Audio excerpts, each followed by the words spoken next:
Hare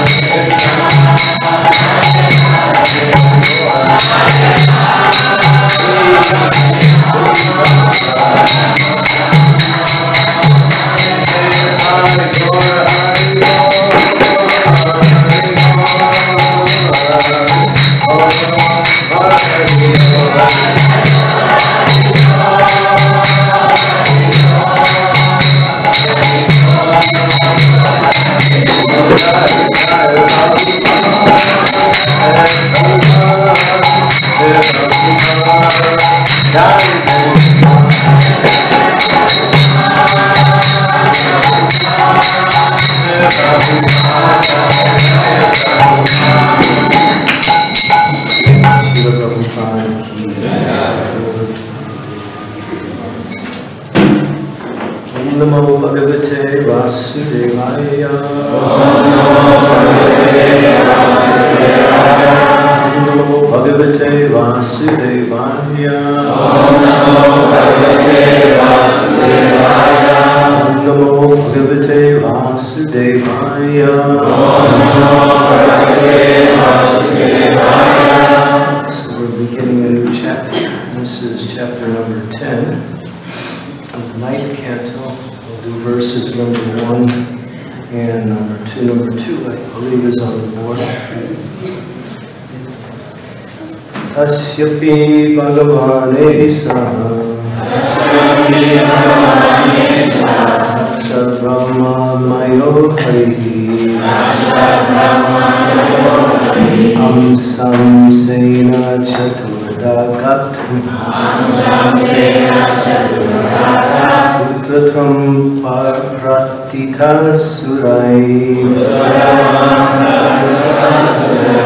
Rāma Lakṣmaṇa Bharata Śatrughna iti samgyaya Tasyapi Bhagavane Saha Brahma Mayo Harihi Samsena Chaturdagat Putram Partita Surai Rāma Lakṣmaṇa Bharata Śatrughna iti samgyaya Asyapi Bhagavane Saha Brahma Mayo Harihi Samsena Chaturdagat Pratham Partita Surai Rāma Lakṣmaṇa Bharata Śatrughna iti samgyaya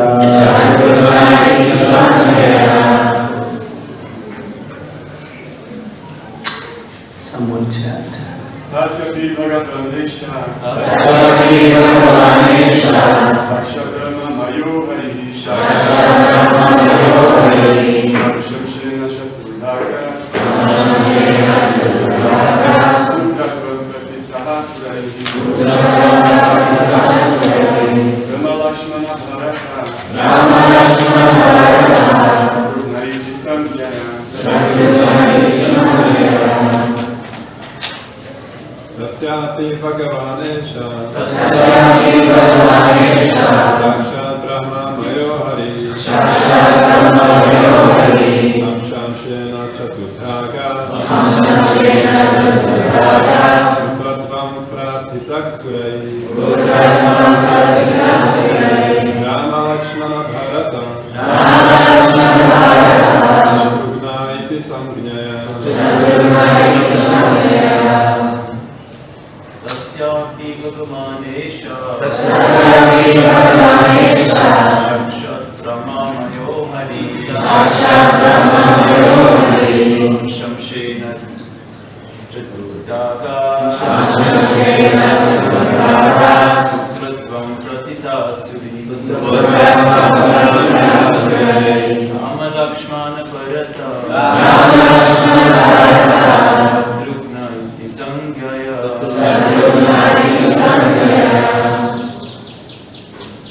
Ladies. Tasyapi Bhagavane Saha Sakshat Brahma Mayo Harihi Samsena Chaturdagat Pratham Partita Surai Rāma Lakṣmaṇa Bharata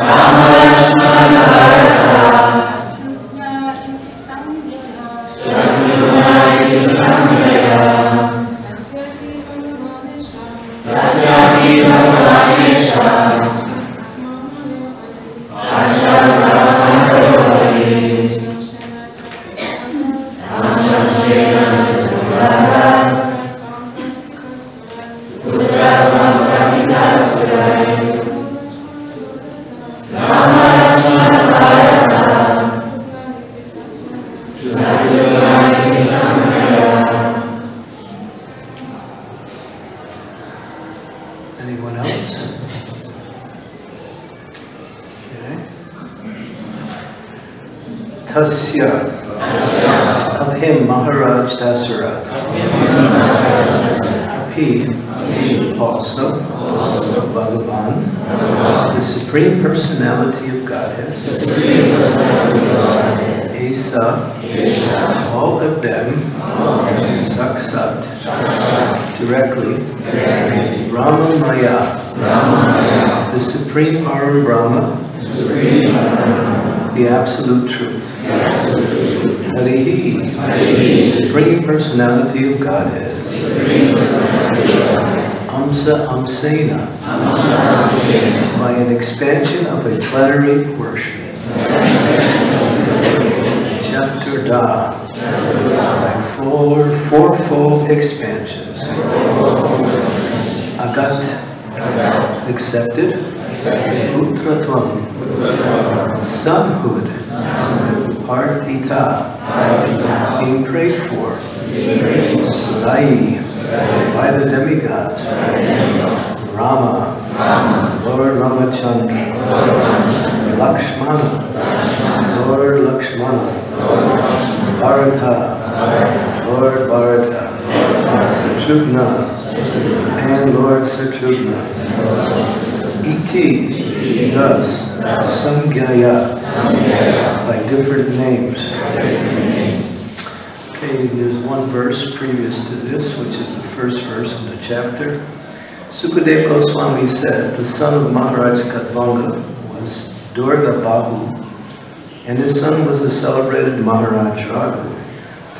From Mahārāja Raghu came Aja, and from Aja was born the great personality, Mahārāja Daśaratha. Today's verse, being prayed for by the demigods, the Supreme Personality of Godhead, the Absolute Truth Himself, directly appeared with his expansions and expansions of the expansions. Their holy names were Rāma, Lakṣmaṇa, Bharata and Śatrughna. These celebrated incarnations thus appeared in four forms as the son of Mahārāja Daśaratha. Srila Prabhupada's Purport. Lord Rāmacandra and his brother, Lakṣmaṇa, Bharata and Śatrughna, are all viṣṇu-tattvas, not jīva-tattvas. The Supreme Personality of Godhead expands into many, many forms, Advaitam, acyutam, anādim, ananta-rūpam. Although they are one and the same, viṣṇu-tattva has many forms and incarnations, as confirmed in Brahma-saṁhitā. Rāmādi-mūrtiṣu kalā-niyamena tiṣṭhan nānāvatārā kalo bhuvaneshu kinchu Krishna swayam samabhavat bhagavan-pamanyo govindamādi-mūrtiṣu tamaham bhajāmi. The Lord is situated in many forms, such as Rāma, Lakṣmaṇa, Bharata and Śatrughna, and these forms may exist in any part of his creation. All these forms exist permanently, eternally, as individual personalities of Godhead, and they resemble many candles, all equally powerful. Lord Rāmacandra, Lakṣmaṇa, Bharata and Śatrughna, who, being viṣṇu-tattva, are all equally powerful, became the sons of Mahārāja Daśaratha in response to the prayers by the demigods. Om Agyāntimidandasya Gyanājana Sarakaya Chaksu Unmilitam Yena Tasmai Shri Gurave Namaha Sri Chaitanya Manovistam Saritam Yena Bhutale Swayam Rupa Kamayam Dadati Swapadantikam Namo Vishnu Padaya Krishna Prastaya Bhutale Srimad Bhagavatam Swami Tinamine Namaste Saraswati Devi Om Ravani Pachari Nirvishesha Shriyavari Asyatya Devi Satarne Sri Krishna Chaitanya Prabhu Nityananda Sri Advaita Gadadhar Sivasadi Gauda Bhakta-vrinda Hare Krishna Krishna Krishna Hare Hare Hare Rāma Rāma Rāma Hare Hare. Now the Bhagavatam, for at least this chapter and part of the next chapter, we hear about some of the qualities, activities, and victories of the Supreme Personality of Godhead in the form of Sri Rāmacandra.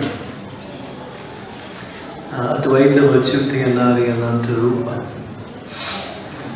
As there are unlimited waves, we might say, even in the material sense, we can use an analogy that you stand by the shore of an ocean and you sit there. You can sit there your whole life and the waves never stop coming.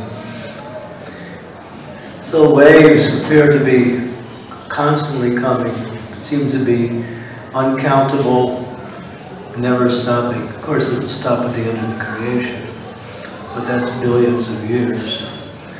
So in the same way, the incarnations of the Lord are innumerable, like the waves of the ocean. In Bhagavatam, in the 10th canto, it says like the snowflakes on everywhere in creation, the grains of sand on the beach. So God is an unlimited, but when you say unlimited, you don't really get a clear understanding of what that means. That means that something we can't understand. That's how much we can understand about what is unlimited, is that we can't understand it. Because everything within this material world and the way we have a way to calculate things is in beginning and end. We see things, we estimate and understand things until the beginning and end. But everything about the Supreme Personality of Godhead is perfect and completely unlimited. The Lord appears, and we all know why. We hear it many times. Yada yada dharmasya kalā-niyamena Bharata. Abhutaram dharmasya tadatmaham sujamiham pranityanayam sadhanam vanasanayam saduskrita. Dharma samstapanamaya sambhavami yuge yuge. It comes whenever religious principles go down and there is a rise of irreligion, but he also comes, and this is the main reason, to give pleasure to his devotees and to inspire his devotees in the process of service to him. Lord Rāmacandra is very much prominent within our society, within our culture, within our teachings, within our focus. And therefore we speak a lot about, we hear a lot about Lord Rāmacandra. We celebrate his appearance day every year, usually in the month of April. And of course his victory over Ravana, usually in the month of September, October, in that area. So we're very much connected with the pastimes of Lord Rāmacandra. But there is a nice qualitative distinction between Krishna, who is the source of all incarnation, and Rama, one of the principal manifestations of that in that expansion of the Lord, is that Krishna does whatever he wants, and he doesn't care because he's God. And if people criticize, that's their problem. He marries, 16,108 wives. Prabhupada said, why 16,001 away? Why not 16 million or 16 billion? And he says he's not going to fight, and he fights. He tells a lie. So, and his cane is crooked. So they say you can't trust Krishna, you never know what's going to happen. He says, worship me, and he takes everything from you. That's Krishna.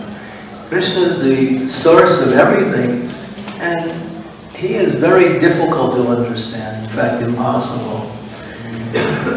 And the way he presents himself and the way he interacts, he's great mystery. But he's always dealing with his devotees in the best possible way for the benefit of the devotees. But Lord Rāmacandra is Maryada Purushottama. He manifests himself according to religious principles. He follows religious principles. And generally, of course, there is a few incidents where he's criticized for not following. But if you go deeper into those incidents, you'll find that actually he's taking that principle to its complete understanding. The killing of Bali, the banishing of Mother Sita, these are the things that the Lord gets taken to issue.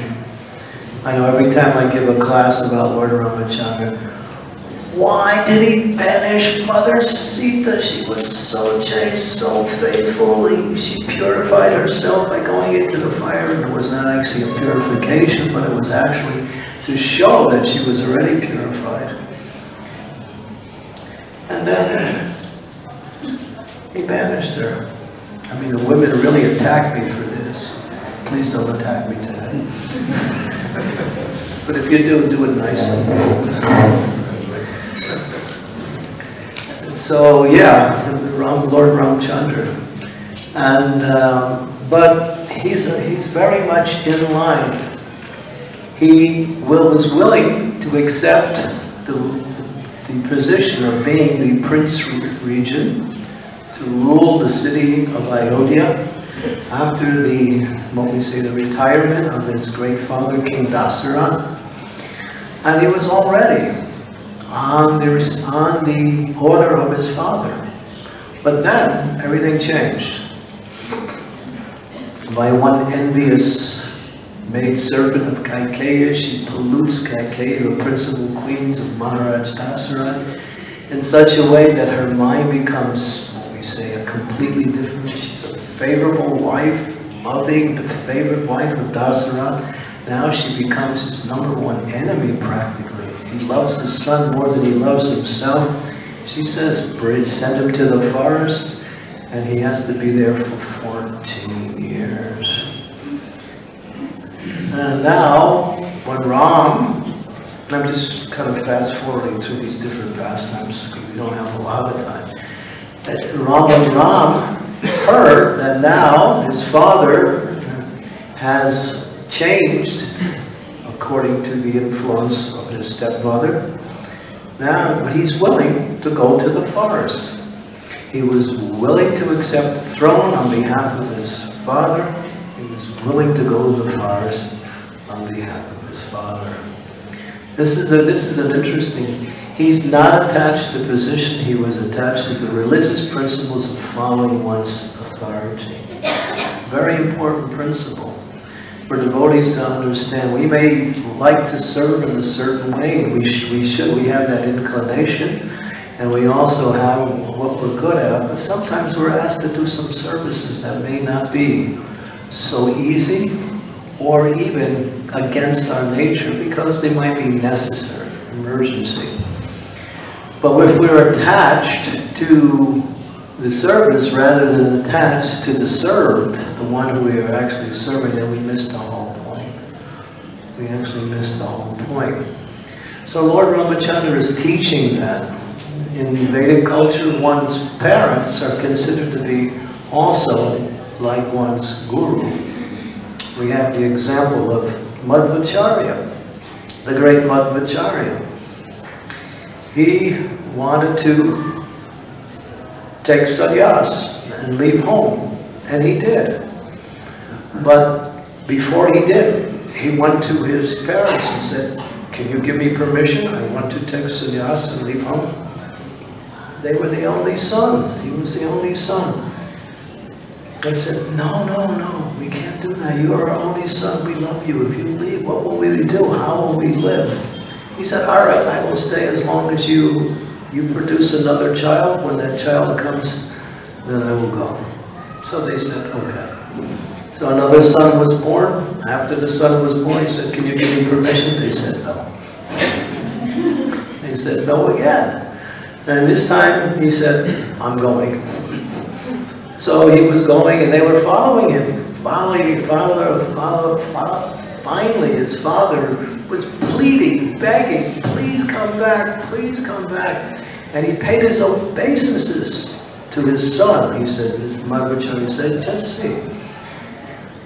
You are paying your obeisances to me. That means you are in a position of accepting whatever I say. So, Haribol. So he turned the whole thing around. But he was keeping the religious principle up to a certain point, but he understood the higher religious principle. The higher religious principle was that he was inspired by the Lord to move on and take the sannyasa of life. Over here, we see Lord Rāmacandra, that whatever his father decreed, that became his, we say, his focus. And there are many, many examples in the life of Lord Rama that are so valuable in teaching, especially when they were banished in the forest, and they were put when, I think it was in Chitrakoot, after being in the forest for 13 years. And, you know, Ram had killed 14,000 Rakshasa soldiers headed by some of the most powerful generals of Ravana. And then when Ravana found out, he was amazed. And then, of course, his sister Suparnika told about that beautiful wife of Lord Ramacandra that should be part of your harem. Oh, Ravana, he became so excited just hearing the descriptions. And he went to Maricha. Maricha was there. Maricha was retired. He was a retired demon. He had cashed in his demon card and took up, you know, unemployment. He was living in the forest. And Ravana said, Maricha, you know, I need you. You know, you have to come out of retirement for one more seva. He said, what is that? He said, and he tells him the whole thing. And then he says, as soon as he hears the word Rama, he goes into you know, this contortions, and he says, Ram, forget it. I'm not coming. Now he's the Supreme Personality. He's powerful. He's powerful. He shot one arrow, knocked me 800 miles into the ocean. Ever since then, I quit. So I'm not doing it. Ravana got angry and said, if you don't do it, I'm going to kill you. Made it right to the point. And Maricha said, well, you put it that way, I can be killed by you or I can be killed by Ram. I think I'll choose to get killed by Ram. I don't have a choice. So he took that choice, and he took the form of a beautiful deer, and his program was to attract Sita in such a way that she would want the deer, and then he would run away. And it worked perfectly. When the beautiful deer came, Sita said, oh look, Ram, so beautiful, so cool. I've never seen a deer like Lakṣmaṇa said, that's not one of the 8,400,000 species. Something else. No, it's so beautiful. We only have 1 year left. Can you take it back to Ayodhya? It's beautiful. And, you know, Ram's listening. Lakṣmaṇa's not, because he can't do anything, Lakṣmaṇa. He sees the whole thing. But Ram, you know, he's listening to his wife. And then finally, then the deer runs away. And then she said, oh, please catch him. So Ram says, all right. So he goes. And he says, Lakṣmaṇa, you guard her. So Lakṣmaṇa stays there. And he goes chasing after the deer. Now, of course, we all know the story how Lakṣmaṇa drew that circle and said, stay in this circle and you'll be safe. But when Sita was there and Lakṣmaṇa was with her, she started to find fault with Lakṣmaṇa, saying, oh. And then Maricha, what Maricha did is that he imitated Ram's voice and called out in a very desperation plea, Lakṣmaṇa, come save me. Sita says, your brother's in trouble, he's calling you. Lakṣmaṇa said, that's not him, that's the demon. She couldn't hear. What's the point? Material attachment. She's the goddess of fortune. She brings the results of many persons' desires for material wealth, position, power, and great fortune. Now she's covered by this apparent illusion in order to teach how material attachments causes everything to go wrong. She's so attached, and now her attachment is so strong that she's criticizing Lakṣmaṇa for not going. He said, ha, now I understood everything. You just want to be with me. Boy, when Lakṣmaṇa heard that, he was so devastated. Combination angry and at the same time brokenhearted. He had so much love for Sita. He never even looked above her ankles. He was very, very respectful as his brother's dear wife and treated her like his mother. And now she's saying this. And that insult was too much. He couldn't take it. He said, all right, I'm going. But I know you won't be here. And then he left, saying, stay in this circle. And of course, we all know how Ravana came and then tempted her. And then, of course, she was taken away. But the point I wanted to make is that the whole Ramayana is full of so many messages on how we can learn the teachings of Krishna consciousness, the element of surrender, the element of understanding what is right and what is wrong. So this entire Ramayana and Lord's life is ideal, teaching so many wonderful, wonderful messages. Jatayu, he fought like anything. He knew he was going to lose. There was no chance he could defeat Ravana in the battle. And he was old. And still, he did his best to fight. He knew he was going to die. There was no doubt about it. But what was his mentality? Better die trying to serve the Supreme Personality of Godhead. That's the perfection of life. If I can give my life for the Lord in devotion, and I actually may succeed. Actually, he fought so gallantly that Ravana was amazed to see his fighting. At one point, which is not mentioned, it's mentioned in another Ramayana, not in Valmiki Ramayana, Ravana couldn't defeat Jatayu. And he said to Jatayu, I'll tell you my weak spot, and you tell me your weak spot. He used a little bit of mesmerization to get an advantage over, he was trying to cheat. But Jatayu said, my weak spot is my wings. What is your weak spot? And Ravana said, my toe.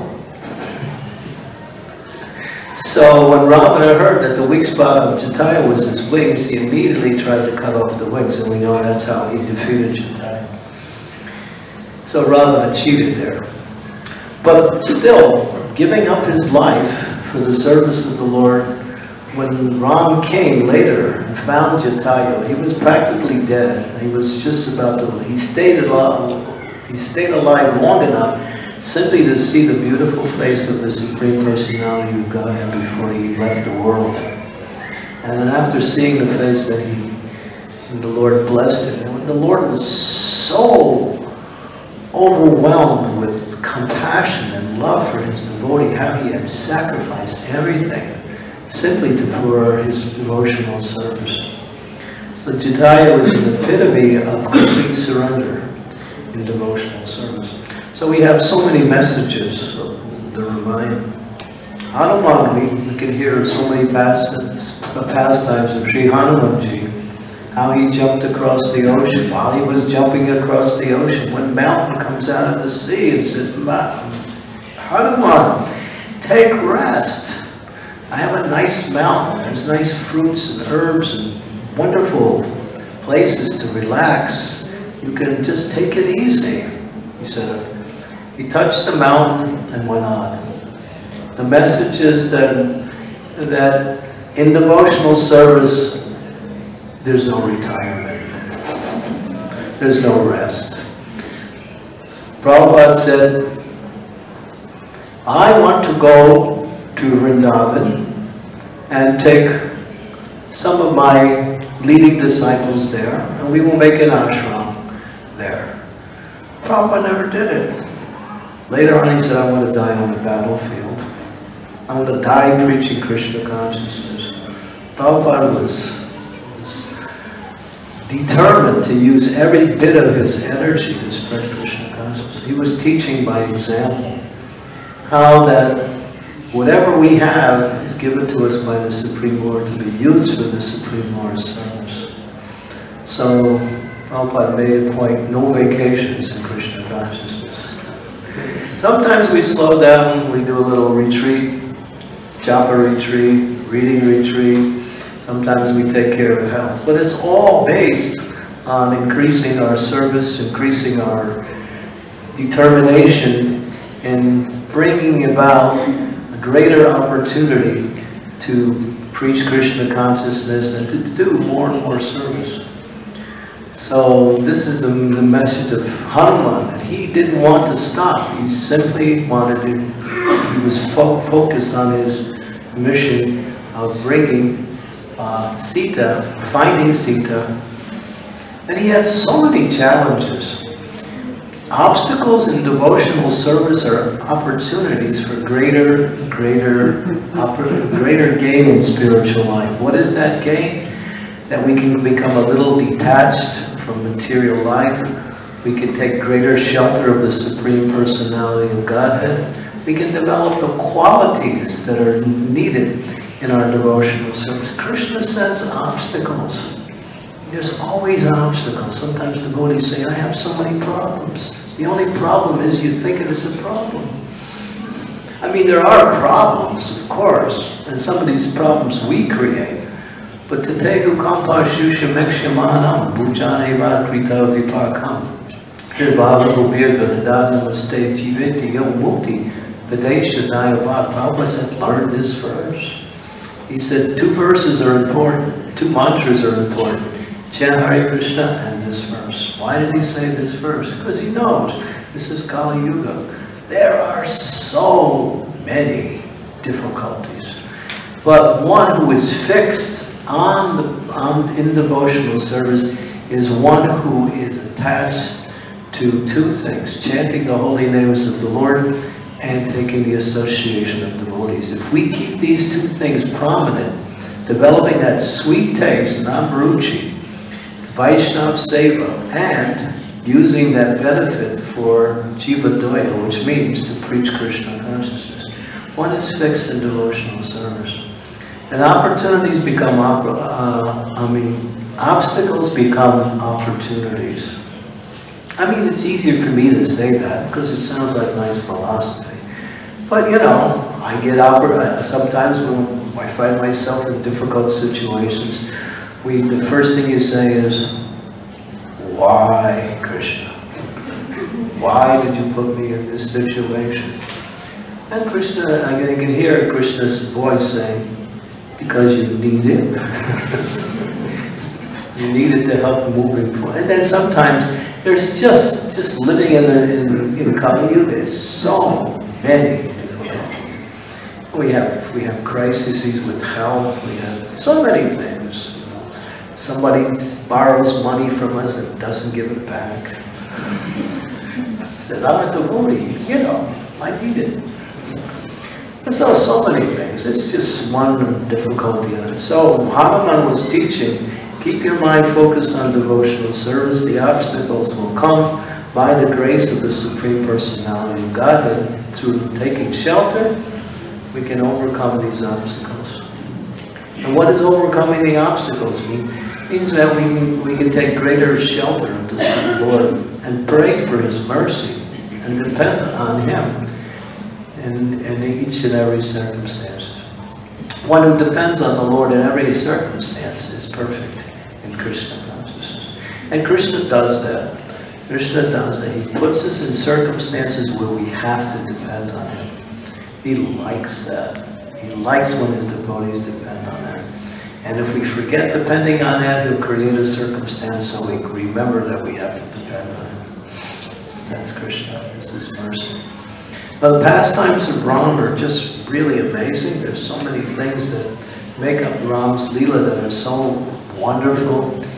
He is righteous in all respects. He is Ekapatni, married only one wife, even though another lady came to him and wanted to get married. He said, in this incarnation I am only accepting one wife. So many ideal ways that he followed religious principles.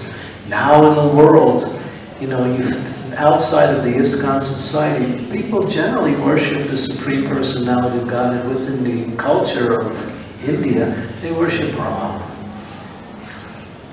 We compare to how many worship Krishna, because they know Krishna, You can't trust Krishna. He's going to, say one thing and do something else. He's going to say, if you worship me, you'll be happy, but he takes everything away. They don't like that. Ram does too, but he does it in a nice way. So, yeah. So, worshipping the Supreme Personality of Godhead, Lord Rāmacandra, is his mood is that he's ideal in everything. And when Bharat wanted to come and give him the throne, Bharat didn't want to take the throne. He was angry at his mother. He came all the way into the forest just to bring Ram back. Ram said, "No, this is the instructions of my father. You rule the kingdom." Bharat didn't want to rule the kingdom. Bharat wasn't even interested in position. He was pleading for his brother to come back. Ram said, "No, actually, this is the arrangement of higher powers. You are meant to rule." But Bharat, when he came back, he took the shoes, the padukas of Lord Ram, and he put him on the throne. He went to a place called Nandigrha. It's right near Ayodhya. And he stayed for 14 years. He took only barley cooked in caviar. That was all he ate for 14 years. And he ruled the kingdom from there. If people want any advice, they would have to come there to get it. He wasn't attached to position. Sometimes we get attached to position. Bhaktisiddhanta Saraswati was asked, yesterday was his disappearance day.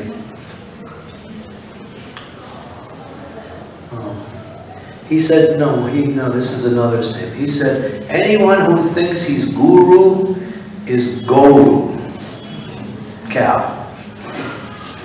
He said, one who identifies with whatever role they play is not understanding their real. We have only one identity. Jīva-tattva Krishna and Chidas. We are not woman, we're not man, we're not sannyasi, we're not GBC, we're not this. These are all roles we play. We only have one identity. And by keeping that clear, then the position is Gopi Bhatta Kodakamalayur Das Das Anudas. That the best position is to become, or try to become, servant of the servant of the servant. Srila Prabhupada says 100 times removed. He says the more you become servant, the more you become glorious. So position allows one to become a servant. By serving in the role of the position that you're given, then that is the best form of service. To serve in the ideal way according to one's position is the way to serve. But the position is not our identity, nor is it the success of our service. It is when Krishna is pleased by the execution of devotional service. So Bharat was teaching that. He wasn't attached to any position. He loved his brother, he wanted his brother to be the king, and therefore, although he had all facilities to enjoy the kingdom, he didn't. He simply took up the mood of renunciation. Okay, these are some quick little aspects of this particular Leela, which can give us a little bit of indication of some of the principles that we can follow in our own Krishna consciousness. Any questions or comments? Lord Rāmacandra, something related? Yes, Prabhu. Do we have a microphone?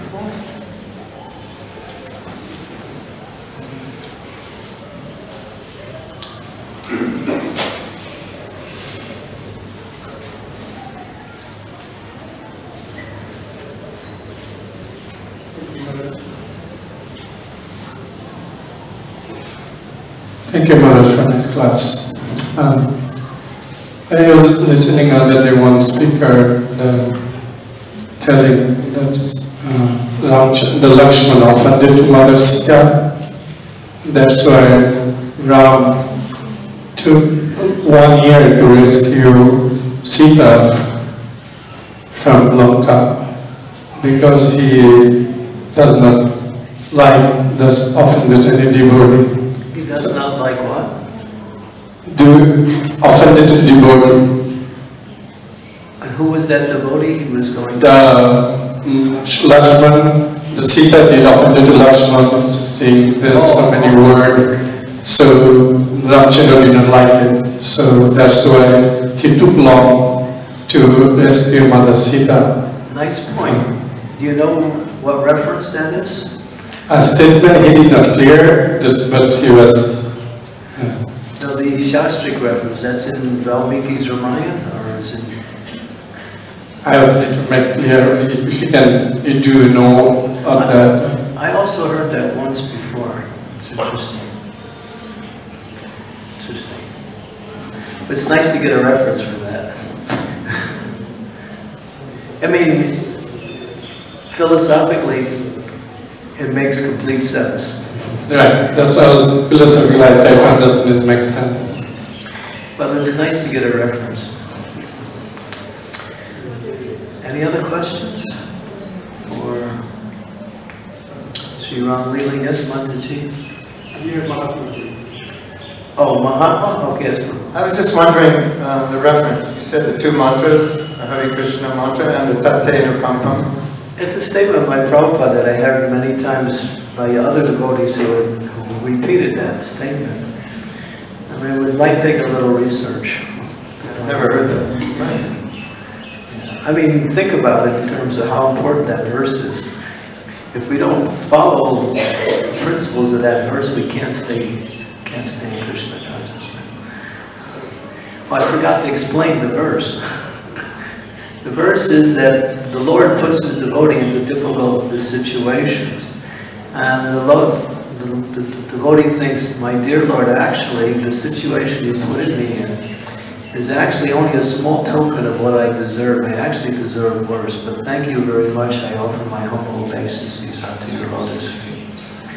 And Muktipadesha Dayabhak means that by praying like this, sincerely from the heart, then the kingdom of God becomes one's rightful inheritance. So what does that mean? That one who accepts whatever the Lord arranges for their devotional service, their purification, and thanks the Lord for that, then that is seeing Krishna and everything in Krishna. And therefore devotee can be peaceful, knowing it's the Lord's arrangement. Thank you. Yes, Mataji.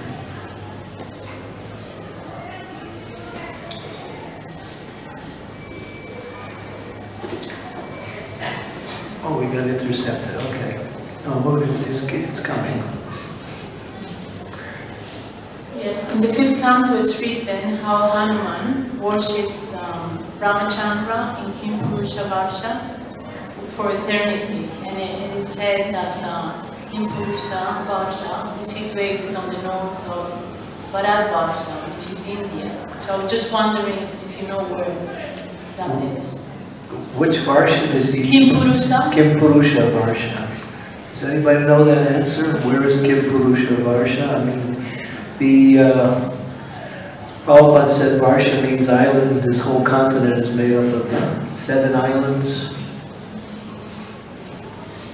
So which one is Kim Purusha Varsha? I can honestly say I don't know. It takes a little research. It's something you could probably find out. That's what I'm asking. Yeah, I mean, we could. No one knows. Nobody knows, huh? Ask Hanuman. See what he says. No, I thought you were more important with Hanuman. That's what I'm asking. Well, I don't have that connection with Hanuman. I mean, nowadays, with all the information available, with some research, you could probably find it. It shouldn't be that hard to understand where Kim Purusha Varsha is. The Bhagavatam speaks the essential principles. The Puranas give a lot of details which are part of the activities that are mentioned in the Bhagavatam. So in the Puranas you find a lot of things that add to the pastimes and information in the Bhagavatam. Because it says the north of India, so I'm just wondering, because it eternally is worshipped there. So does it correspond to any physical region on Earth? Yeah, it's definitely a physical region, but where? That's another thing. Yes, Vrindavaneshwari. That physical region is above this mandala. It's above Bhumandala. Yes, it's not here on the earth. Because the Bharatvarsha and there's all lokas are situated in the Jambudvip. They are part of the Jambudvip. It's in the 5th canto of Srimad Bhagavatam, explaining all these lokas. Because also Kimpurusha Varsha and Lokrita Varsha and so many Varshas. So if you can try to find it in the 5th canto of Srimad Bhagavatam. I mean, the Jambudvip is not Earth? Sometimes when the descriptions are given, they give same as on the earth, because you have to read that. And because I think this Vedic, what is the name? Vedic, anyway, this course. So they were explaining there that the Jambudvip sometimes also refers for the place on the earth, which is Bharatvarsha, the center of that. But it's above Bhumandala, it's not here. yeah, we have to figure out Vedic cosmology before you get Yeah, Vedic cosmology, yeah, that's. Okay, is there anything else? Other questions, comments? Okay, thank you very much. Shri Rāmacandra. Shri Prabhupada.